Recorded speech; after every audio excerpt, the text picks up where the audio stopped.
High! অনেকদিন ধরেই plan ছিল মাটির কিছু জিনিস কিনবো।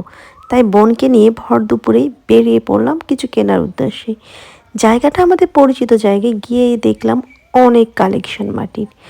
এটাই আমাদের আশেপাশে এলাকার ভিতর একমাত্র মাটির দোকান। প্রথমেই গিয়ে দেখছিলাম কিছু জগ। আমি অনেকদিন ধরে একটা জগ কিনতে চেয়েছিলাম মাটির, বিকজ আমি একটু ডিটক্স ওয়াটার বানাতে চেয়েছিলাম এটাই করে। দেন আমি সেই সাথে দেখছিলাম কিছু কলস। কলসটার ডিজাইনটা খুব সুন্দর ছিল। বাট তখন এটা ভাবছিলাম এটা নিয়ে গেলে মা তো খুব বকা দিবে, যেহেতু আমাদের কলসের কোনো প্রয়োজন নেই। দেন কিছু কালারফুল ফল দেখছিলাম। ছোটোবেলায় এগুলো আমার খুবই পছন্দের ছিল। যখনই কোনো মেলায় যেতাম এগুলো আমি আগে কিনতাম। বাট বড়োবেলায় এখন আর এগুলো কেন জানি ভালো লাগে না। দেন কিছু প্লেট দেখছিলাম। প্লেটগুলো খুবই সুন্দর ছিল, বিকজ এগুলো বেশ ট্র্যাডিশনাল মনে হচ্ছিল। দেন কিছু কাপ আর পিস দেখছিলাম।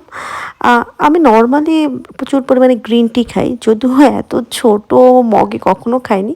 বাট ডিজাইনটা খুব ভালো ছিল এবং আমি খুব যাচাই বাছাই করে একটা মগ নিতে চেয়েছিলাম, যদিও মগ নিতে পারিনি। দেন আমি কাপ আর পিস নিয়েছিলাম।